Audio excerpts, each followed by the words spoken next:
Welcome back to a spooky, sinister, nefarious video. Today we're gonna be doing what we watched in October, or more like Spooktober. Last month I made a note how we would have a Halloween special, but circumstances have changed. You got an upgrade, kid. Yeah, just a regular what we watched of the month. So. But you know what's scarier than everything in Halloween? I think I know where you're going with this. Is people that aren't subscribed. That's a very scary jump scare. So make sure you like, comment, or subscribe, or else the grabber will grab you. They call you the grabber.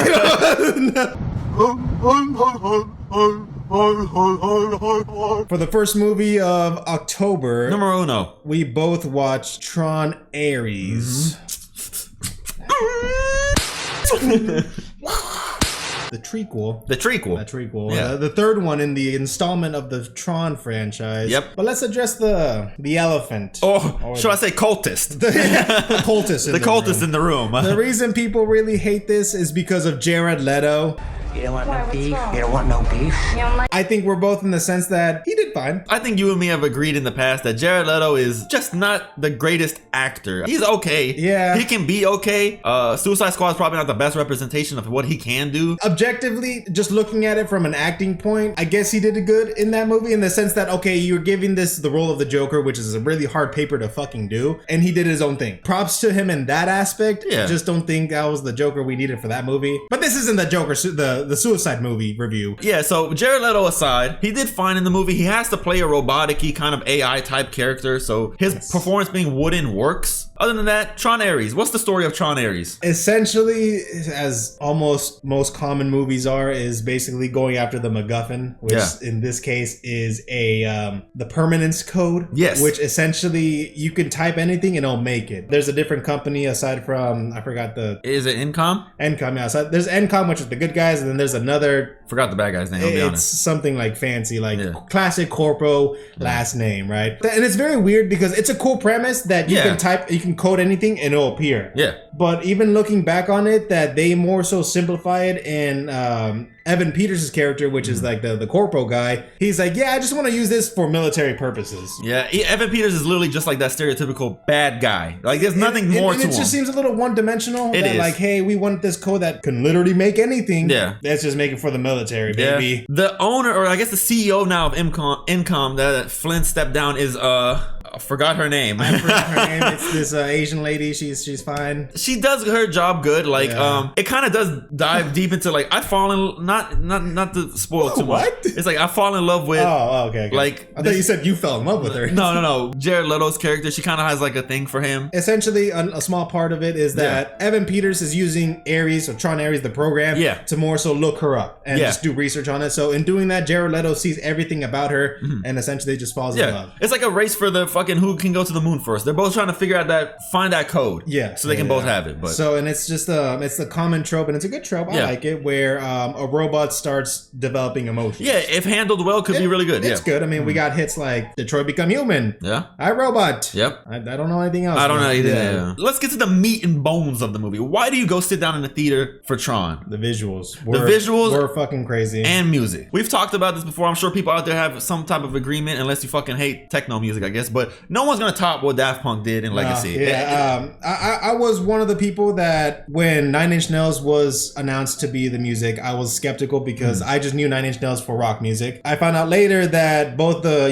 Trent Reznor and Atticus Ross both made the music for The Social Network. I love that music, so I had hope. I had hope for it. Yeah. After watching it, there are some songs that even now I go back to listen. Oh yeah. But it's not as good as Daft Punk. But still good. Still really good. Still good for what they did. I like it. Oh yeah, I like it. I respect them for doing. Besides the music, the visuals themselves, great. Like that's obviously where the budget went, minus Jared Leto. That's where everything's at. Like you go to Tron to see some badass shit, and I think there is badass shit. Now, my biggest disappointment is I don't think there's like a big final action scene. I think it kind of wraps up pretty quick. The big action scene is that one shot that they show in the trailer where like the little stapler remover is like flying through the city and like everything just kind of goes. They make little trails through the city. That's it. Pretty cool. Action set pieces were good. I really enjoyed it. There's one that I really enjoyed enjoy with the music. Kind of not really a spoiler, but they're trying to escape the grid. So that whole sequence to me was I was gonna say I think that was our favorite scene. Was Yeah. the little like jet ski scene. The Exactly, little jet ski yeah. getting out of the grid, very cool, Yeah. very fast, snappy, but it wasn't compromising the overall like CGI of it. For sure, yeah. It looked really good. The music, you felt Yeah. like at the edge of your seat. I saw some people didn't like Evan Peters as much. I think he was fine. He was It's just fine. It's Evan kind of Peters. hard to see him as a villain. Like he's Yeah. kind of goofy to me. Right, But right. he does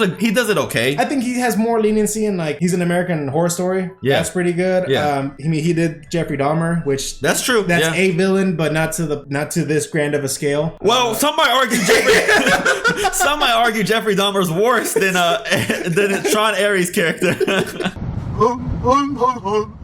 To conclude everything, they're trying to get the permanence code. Yeah. Evan Peters, his plans get foiled by the Asian girl and John Ares. Cops are out outside of his warehouse. Yeah. So he says, yeah, fuck this. He just types in his little mechanism and decides to send himself to the grid. And they do an end credit scene where it shows like he wakes up and it's like the destroyed grid because they destroyed it when they left. Let's be honest, they've already talked about it. They've already said it. There's no more Tron on the big screen. Like it's just not gonna happen. It's a rumor, but I don't know. I think maybe. But for Legacy and this movie to just not make its money, I think it's very demoralizing to them. I could see that. I could definitely see that. But with how this one ends, I thought as soon as the end credits happened that it could be a premise where Evan Peters goes to the grid and the few programs that are alive, he says, look, they just declared war on us, and the classic trope of we're going to war with them. I can see that. That could be kind of cool. I honestly wouldn't be mad if they do a Tron live action Disney Plus show. I think that's the way you That might could have be to cool. handle it. Yeah. Sprinkle in some music that's good here and there. It's more contained. 3 Tron movies, none of them having a great story is just what weighs this franchise down. It was a fun movie. Yeah, fun movie. If it was dropped in the summertime, it would be a cool summer blockbuster movie. But I can see that. honestly, forgettable. It's not gonna end up on our best of the year. I don't think. It's just kind of hard. I don't think so either. I don't think best of the year. But Maybe underwhelming movies of the year. Like that's one of them. Maybe. Yeah. But it wasn't bad. I mean, It wasn't bad. Like wasn't bad. it's not as bad as people are making out to. It's like unwatchable. Well, it's just like that thing that either you don't like Jared Leto or you're just like, well, Evan Peters is an okay actor, so why do that? But the biggest thing is just Jared Leto. Yeah, a lot of people that hate Jared Leto are they're gonna shit on the movie. Like it's just gonna happen. It obviously, like I'm sure if a movie came out nowadays with O.J. Simpson as the lead, people would not like it. So Probably not. Rest now, brother. We have the watch. And I'll see you in Valhalla. Well, I guess my first movie I watched for October before I dove into Tron Ares was Caught Stealing. Austin Butler. No. Yeah, starring Austin Butler and Zoe Kravitz and You forgot my goat, Matt Smith. Smith, Damon Targaryen. Vincent D'Onofrio, and sick. what's his name? Victor. I don't know his name, but he's Kingpin in Into the Spider-Verse, and he's also Sabretooth. Yeah. Caught Stealing. What is it? It's about a guy who It's 10 to life. That's what it is. It's a movie about a guy should have been a fucking generational MLB player, and tragedy happens, and then he kind of like life got fucked up, and now he's a bum. He stumbles upon Matt Smith, who leaves the house unattended, and he asks him to watch it. Matt Smith carries stuff that other people want. He gets wrapped up into it, and his whole life goes to fucking shit, man. I'll tell you what, I would kill myself if I went through what he went through. So I was telling you how it kind of reminds me a lot of Baby Driver. Right. So it's a very similar movie to Baby Driver, except a lot more gruesome and a lot more fucked up. But overall, I think it was a really good movie. I enjoyed this movie. It might sneak into my top 10 of the year because that's how much I really liked it. It sounds interesting. I just never got around to watching it. Yeah, I think it's gonna be either like you kind of find it boring, or it's a good movie. Like it's not really an in between. It's not a bad movie. Say it's like a hidden gem of this year. Yeah, kind of. I think it went under the radar for the most part. Not many people talked about it, but overall, I think it's a good movie. I think it's directed well, visually well. Zoe Kravitz is in it, so come on. I think Austin Butler is making a name for himself. Oh yeah, yeah. I mean, the biggest name, Elvis, and Dune. Then, Dune. Yep. And then he did this like pilot show for Apple TV. And then this. So, yeah. Overall, Caught Stealing, good movie. I recommend it. Go out and see it if you haven't. I think it's on streaming now, so just watch it. We are in October, so we have to throw in some, Halloween movies or horror movies, I guess. So my first Halloween or horror movie I watched for the month was Him. Him is not directed, but produced by his company, Jordan Peele, Monkey Paw Productions or Studios. I feel like that was the big grab, and I feel like not really a big. I think a lot of people think, but it's because obviously they flash it, they want to know it's a big name, Jordan Peele. Yeah, but I think people went there and was like, well, I thought it was directed by him, because I thought so too. Visually, really good. Let's talk about the concept: a football player dealing with cult-like fans or being under scrutiny in the spotlight of like, if you fuck up, these fans want you dead. Okay. Like CTE, like your brain being a big part of football and looking up to a football player that's him.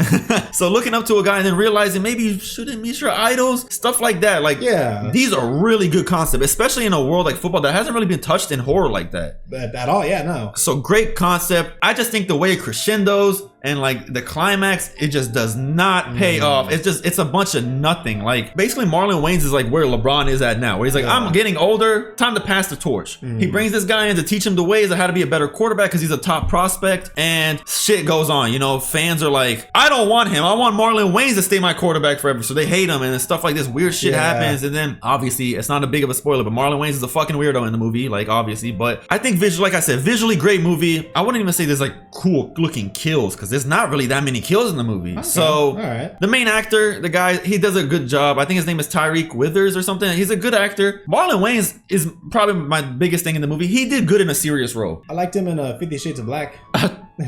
Movie falls flat. I didn't like it at all. It might end up in like my worst of the year. Ooh, I know some people out there are like, it's not that bad, but I had a coworker and they told me that this was their first Jordan Peele movie. And I'm like, you gotta put the hand on the shoulder. Well, I started there, but I'm like, all right, you know, watch Get Out at least. That's the cult classic right there. But show him you him, dog. Himzel Washington, him Kardashian. You selling hymns on the side.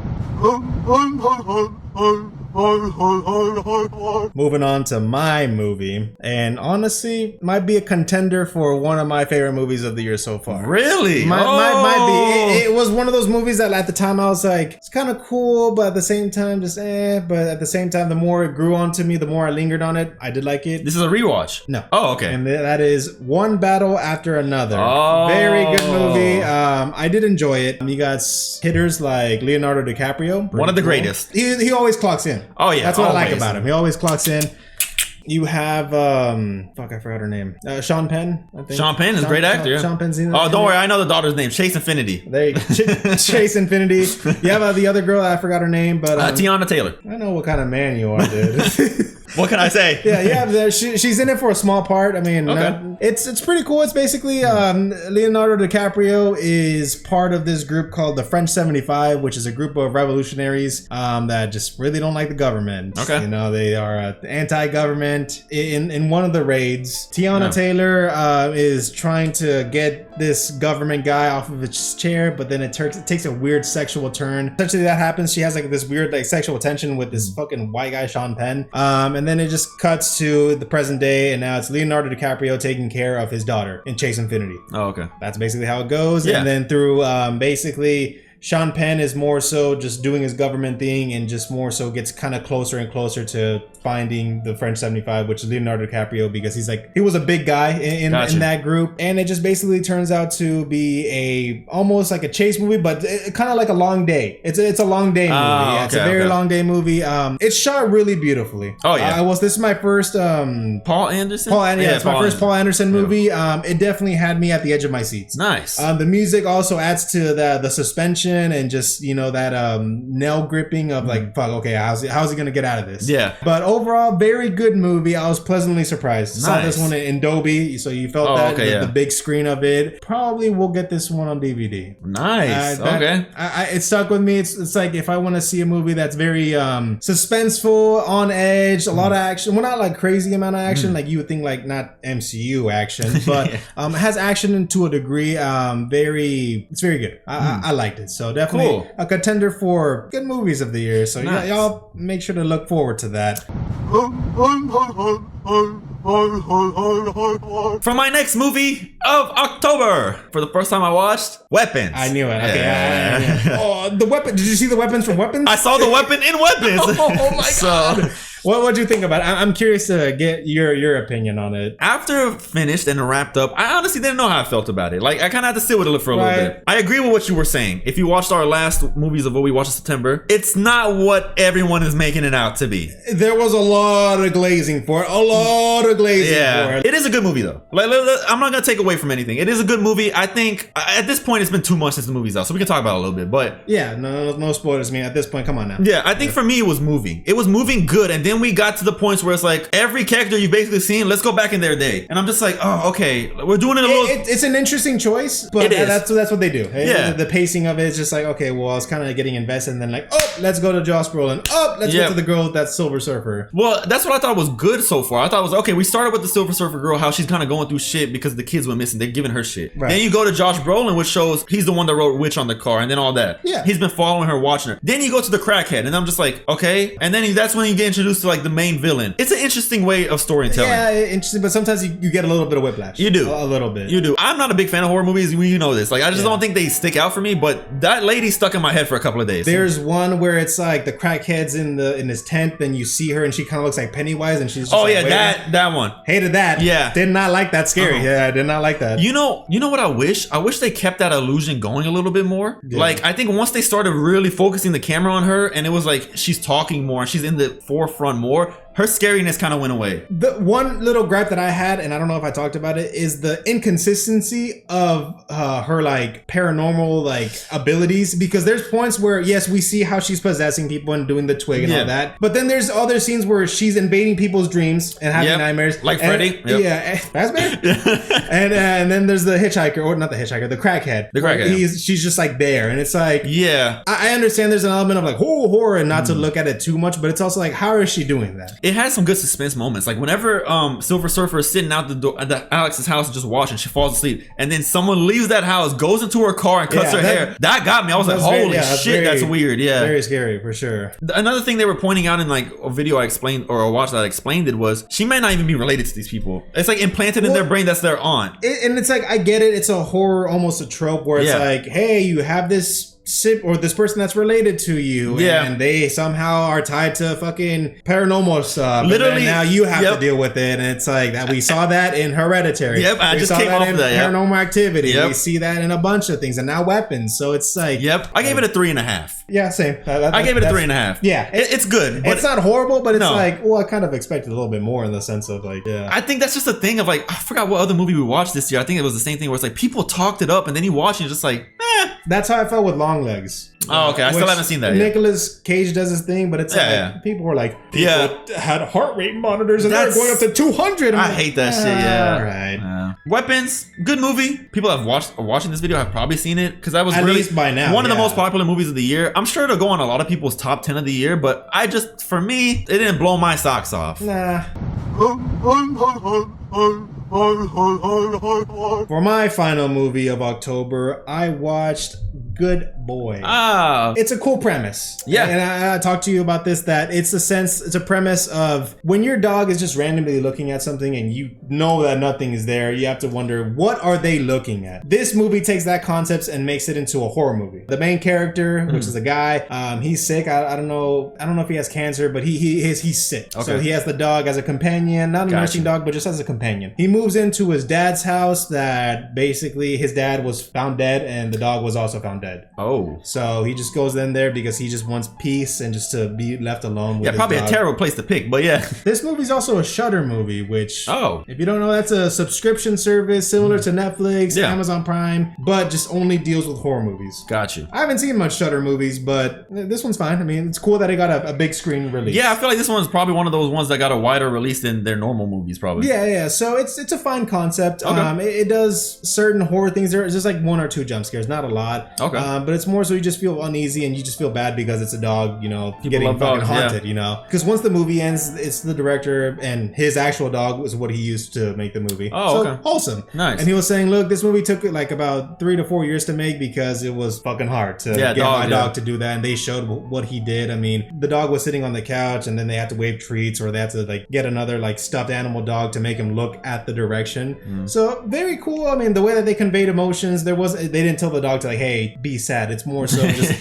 the dog looked at it and he happened to look sad and everything. It was very well good, like shot and made. Not the craziest movie. I mean, I'm not shitting on it. It's a cool movie, cool premise. I gave it a 3. Not bad. That's a good rating. It's a safe rating. I think that's like my safe. It's just 3s. Yeah. Cool movie. Should you watch it? Nah. No, I'm kidding. Yeah, should you watch it? Yeah, go ahead. Check out the premise. Check out the concept of it. See how, if you like it. I may want to check out Shudder movies. I don't know. I mean, it's just, I don't know if I want to get yet another subscription in this damn world of subscriptions, you know? Cool movie. Okay.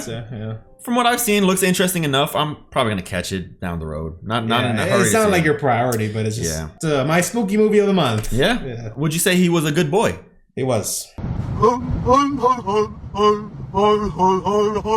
So, for the final movie, I'm gonna take a detour. It's not a horror movie. It has honestly nothing to do with October, I think. For the first time, I've decided to go back and watch Pixar movies I've never seen before. And I went back and watched The Good Dinosaur. No, I'm just kidding. I haven't seen that one. I decided to watch Soul. I watched Soul for the first time, and I honestly had no expectations. I don't know nothing about Soul. It's about music, obviously. Right. So that's all I knew. I think this is up there as like a really good Pixar movie. Like, this is up there. I heard good things, but I think the thing about it is that it was straight to Disney Plus. Was it? I think so. Yeah. It did come out 2020. Could be COVID. Yeah, so I think it was straight to Disney Plus. So I think that one is maybe a reason why people don't talk about it as much. Yeah. So what is Soul about? Soul is about a man who is very in tune with jazz music, loved it since a child, and then he dies. He goes through a whole journey. He learns lessons. Obviously, stuff happens. It's a direct message, but it's done in an indirect way where it's not like too predictable. The way it plays out, the animation, everything, the message, very, very moving. I think this was a very good Pixar movie. I really like the animation style, the acting. I think Jamie Foxx does a really good job. It always comes down to message with these movies, like the message they're conveying, and like what are you telling the audience? Because all these movies have messages, like they do. Right. Pixar loves to do that. Of course. And I think this one is one of the best messages I've seen in a movie. Done, executed well. It doesn't overstay its welcome. It doesn't drag. It's a good movie. Hell yeah. Music in it is good. The idea of life and how to view life, just a good movie. I definitely recommend it. I've seen like shorts about it, like that little clip of the movie, but I just swipe up because I don't want to like look at it. But it looks like a good movie. It is. Yeah, it really is. It really makes you think, man, what happened to Pixar? That was 5 years ago. It's not even that long. Great movie. I recommend it. Yeah. That's gonna conclude our movies of October. Thank you so much for watching. Thank you. Like we said before, and we'll continue to say, we read all comments. Yes. So please make sure to like, comment, and subscribe. And we'll see you for another spectacular video. Yes.